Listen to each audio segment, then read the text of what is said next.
آواز درد کو میری، آواز درد کو میری اتنی رسائی دے، آواز درد کو میری اتنی رسائی دے، جب نعت میں پڑھوں تو نبی کو سنائی دے، جب نعت میں پڑھوں تو نبی کو سنائی دے، آواز درد کو میری اتنی رسائی دے، جب نعت میں پڑھوں تو نبی کو سنائی دے۔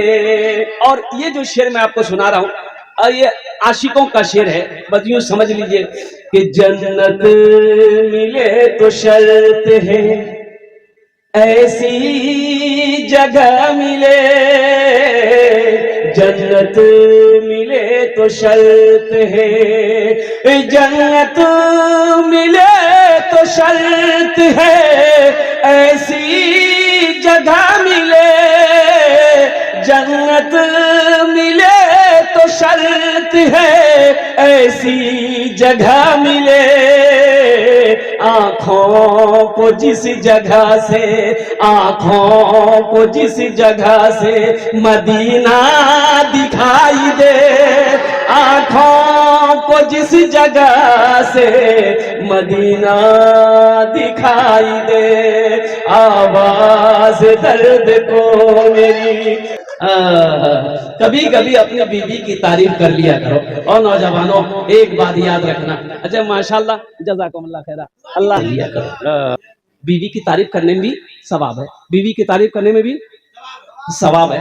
ایک نوجوان تقریر سنا، جمعہ کی نماز پڑھا، مسجد سے گھر آیا، بیوی کو بولا کھانا دے دے، بیوی کھانا نکال کر آگے رکھی، یہ نوجوان ایک لقمہ کھایا، بولا سبحان اللہ، دوسرا لقمہ کھایا بولا الحمدللہ، تیسرا لقمہ کھایا بولا کہ ماشاءاللہ، چوتھا لقمہ کھایا بولا کہ کیا منا کی امی کیا کھانا بنائی۔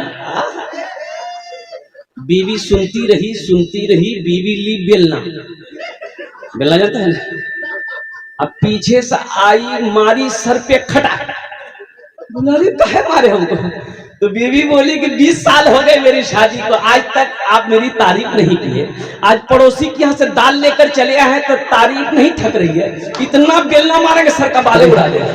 خدا اگر جو چاہے تو دیدار ہوگا، خلوص و محبت کا اظہار ہوگا، خدا اگر جو چاہے تو دیدار ہوگا، خلوص و محبت کا اظہار ہوگا، رہی زندگی تو پھر ملاقات ہوگی، ہماری اور آپ کی کوئی بات ہوگی۔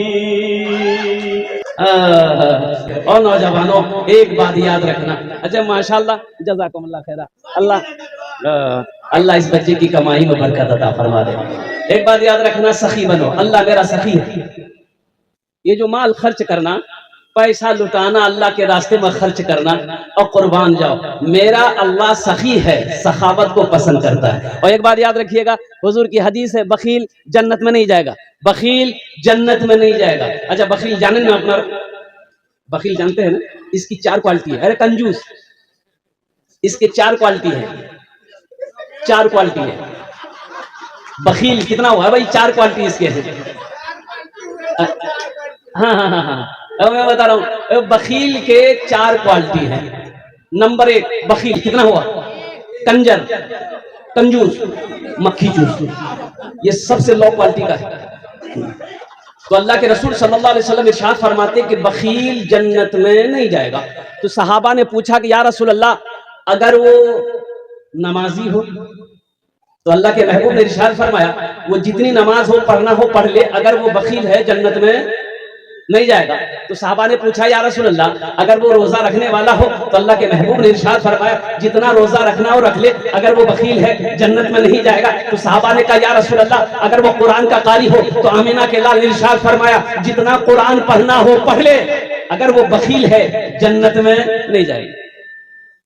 اس سے پتا چلا ہے کہ میرا رب سخی ہے, میرا اللہ سخی ہے. اور اللہ کے محبوب کے دربار میں جو بھی آتا, جو بھی سوالی آتا, حاجت مند آتا, ضرورت مند آتا, تو جو بھی پاس میں ہوتا دے دیتے.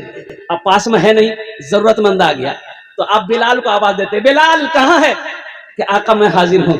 تو اللہ کے رسول ارشاد فرماتے بلال یہ ضرورت مند میرے در پر آیا ہے, یہ سوالی میرے در پر آیا ہے, آج میرے پاس دینے کو کچھ نہیں ہے. اے بلال کسی سے قرضہ لے لے, اس کی ضرورت کو پوری کر. دیکھیے اللہ دولت ہونا الحمدللہ بری بات نہیں ہے, دولت ہونی چاہیے. اس لیے کہ مسلمان کو دولت اگر نہیں ہوگی دین کے کام کیسے ہوں گے, بڑی بڑی مسجدیں کیسے بنیں گی, ہمارے ادارے کیسے چلیں گے, غربا مساکین کی مدد کیسے ہوں گے, ہم اپنے پڑوسی کے حقوق کیسے ادا کریں گے. پیسہ ہونا, دولت ہونا اچھی بات ہے, لیکن اس دولت پہ غرور کرنا الحمدللہ یہ تباہی وہ بربادی ہے. اس مال والے کے لیے وہ یہاں بھی ہلاک ہوگا, آخرت میں بھی ہلاک ہوگا. اس لیے اللہ دولت دے تو اللہ کا شکر ادا کیجئے اور الحمدللہ اس کو جائز کاموں میں خرچ کیجئے. دیکھیں نماز کے بارے میں ایک سوال ہوگا, نماز کیوں نہیں پڑھی. روزہ کے بارے میں سوال ہوگا, روزہ کیوں نہیں رکھا. حج کے بارے میں سوال ہوگا, پیسہ دیا, دولت دیا, حج کیوں نہیں کیا. لیکن قربان جائیے, حدیث کے اندر میں آتا کہ مال کے بارے میں دو سوال ہوگا. مال کے بارے میں کیا سوال ہوگا, دو سوال ہوگا. پہلا سوال میرا اللہ کہے گا, میرا اللہ کرے گا کہاں سے کمایا, اس کا حساب دو. اور دوسرا سوال میرا اللہ کرے گا کہ کہاں خرچ کیا, اس کا بھی حساب دو. تو الحمدللہ الحمدللہ مسجد بنا دینا, مدرسہ بنا دینا, ضرورت مند کو کیا کہتے ہیں کہ اس کی ضرورت کو پورا کر دینا. تو میرے بھائیوں تو ایک بات یاد رکھیے گا, مال اللہ دے تو اچھے راستے میں, نیک کاموں میں اس سے خرچ کیجئے. اور جب مال خرچ کر کے دل کو سکون مل جائے تو سمجھ لیجئے اللہ نے اس مال کو اپنی بارگاہ میں قبول فرمایا. سوشل میڈیا کا زمانہ ہے, موبائل کا زمانہ ہے, فیس بک کا زمانہ ہے, واٹس ایپ کا زمانہ ہے. ایک لڑکے کے پاس میں 4 لڑکی کا نمبر ہے, یہ کرو آئی لو یو بولے گا, وہ کرو ہائی بولے گا. بولو بات صحیح کی غلط ہے, بولو بھائی. ہم کہتے ہیں نوجوانوں سنو, یہ چاپدانی کلکتوی تمہیں اجازت دیتا ہے. ایک پسند ہے کر لو, نکاح کر لو. ارے پسند ہے تو نکاح نہ کرو گے. ایک پسند ہے کہ نکاح کر لو, دوسری پسند آ رہی ہے اس سے بھی نکاح کر لو, تیسری پسند ہے اس سے بھی نکاح کر لو, چوتھی پسند ہے اس سے بھی نکاح کر لو. اور اس کے بعد بھی تمہاری پسند ختم نہیں ہو رہی تو اس کا مطلب تم کو کھجلی ہے. دیکھو اللہ نے اجازت دیا ہے, الحمدللہ اللہ نے اجازت دیا ہے, ماشاءاللہ الحمدللہ. وہی کرو, اللہ نے اجازت دیا ہے. ما طاب لکم من النساء مثنی و ثلاث و رباع. اللہ نے کہا ایک پسند ہے کر لو, دوسری پسند ہے کر لو, تیسری پسند ہے کر لو, چوتھی پسند ہے کر لو. ماشاءاللہ یہ بھی نمبر میں ہے. اس لیے کہ تاک جھانک نہ کرو, اپنی نگاہوں کو بچاؤ, اللہ نے حکم دیا ہے. اس لیے نوجوانوں اپنی نگاہوں کو بچاؤ گے, نظریں نیچی رکھو گے, اللہ اس دنیا میں بھی انعام عطا فرمائے گا, آخرت میں بھی انعام عطا فرمائے گا. اور سب سے بڑی بات یہ ہے, اگر تم پاک رہو گے تو انشاءاللہ تمہیں پاک بیوی ملے گی. اگر تم نے اپنے آپ کو ناپاک کر لیا ہے, غلط راستے میں ڈال دیا ہے, تو نیک بیوی نہیں مل سکتی, نیک بیوی نہیں مل سکتی ہے. امام صاحب مسجد میں جمعے میں تقریر کر رہے تھے کہ لوگوں بیوی کا بھی حق تمہارے اوپر میں ہے, کبھی اپنی بیوی کی تعریف کر لیا کرو, بیوی کی تعریف کرنے میں بھی ثواب ہے. دیکھیے یہ جو رشتہ ہے نا میاں بیوی کا, یہ سب سے پہلا رشتہ, ماں باپ کا رشتہ بعد میں ہے, بھائی بہن کا رشتہ بعد میں ہے, یہ جتنے بھی رشتے ہیں سب بعد کے رشتے ہیں. میاں بیوی کا رشتہ پہلا رشتہ اور جنتی رشتہ ہے. سبحان اللہ بولا. حضرت آدم علیہ السلام کو اللہ نے پیدا کیا اور حضرت آدم علیہ السلام کے بائیں پچھلی سے اماں حوا کو پیدا کیا.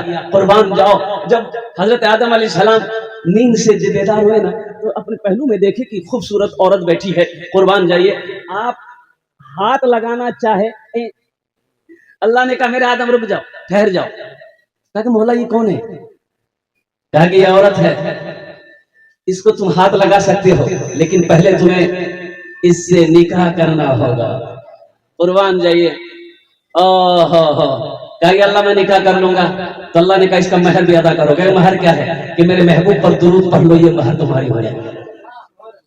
حضرت آدم علیہ السلام حضرت اما حوا علیہ السلام کے ساتھ میں نکاح ہوا، اور قربان جائیے میرے نوجوانوں، یہ میاں بیوی کا پہلا رشتہ ہے۔ اس لیے اللہ کے محبوب ارشاد فرماتے تم میں سب سے اچھا وہ ہے جو اپنی بیوی کے ساتھ اچھا سلوک کرتا ہے۔ دیکھیے یہ نہیں کہا کہ جو سب سے زیادہ نماز پڑھتا ہو، سب سے زیادہ روزہ رکھتا ہو، سب سے زیادہ حج کرتا ہو۔ اللہ کے محبوب ارشاد فرماتے ہیں تم میں سب سے اچھا وہ ہے جو اپنی بیوی کے ساتھ اچھا سلوک کرتا ہو۔